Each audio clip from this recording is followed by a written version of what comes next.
is Fox 31 News at 5:30. We love stories like this. It's almost 73 years since the Empire of Japan surrendered to the U.S. during World War II. And ahead in your only local news at 5:30, a local veteran story of World War II and the days following Japan's surrender. It's a Serving Those Who Serve report. Plus problem solvers. Well, in just a few days, it'll be 73 years since the Empire of Japan surrendered to the United States during World War II. VJ Day, or Victory Over Japan. But for one Centennial resident and Navy veteran, the war continued on for days after its official end. Fox 31's Dan DeRue brings us this fascinating story in today's Serving Those Who Serve report.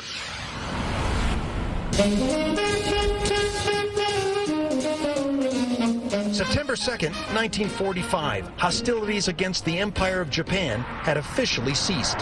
World War II was over. When your life's on the line and you almost buy the farm, you remember that. Thanks in part to men like Roy Christensen, who served in the United States Navy in what was called the Silent Service. I was a torpedoman, and I was in charge of the after torpedo room. Life on board a World War II United States submarine was dirty, dangerous, and very cramped. It was hot and humid and sticky. As the war with Japan was nearing the end, Christensen found himself on board the SS Raitan, on patrol in the Philippine Sea. I'm not sure that we were even told that there had been a surrender. In a classic example of the fog of war, for days after Japan surrendered, the captain and crew of the SS Raitan were still on patrol, looking for any targets. Nothing changed as far as I was concerned. We were still looking for enemy ships. Fortunate for the Japanese vessels, none were encountered or fired upon.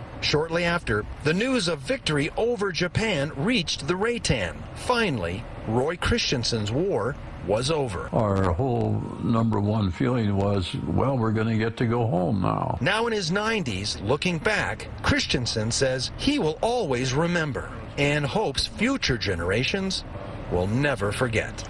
Dan DeRue, Fox 31. And of course, the end of World War II brought on by the atomic bomb dropped on Hiroshima and Nagasaki. And a few months ago, our Joe St. George and I traveled to Hiroshima. Right. We shot a special that is going to air on Labor Day at 5:30 here on Fox 31. We examined Colorado's close ties to the bomb that was dropped. And there's some fascinating ones I didn't know about. Yeah, so fascinating. It's amazing, too, how so many of those veterans, they want the younger generations to appreciate what they did. Yeah. It's one of the reasons we do these stories. We should tell you, Roy Christensen getting ready to celebrate his 94th birthday next month. He resides at Holly Creek Retirement Community in Centennial. If you're there, go say hi. Happy birthday to him. A wild scene.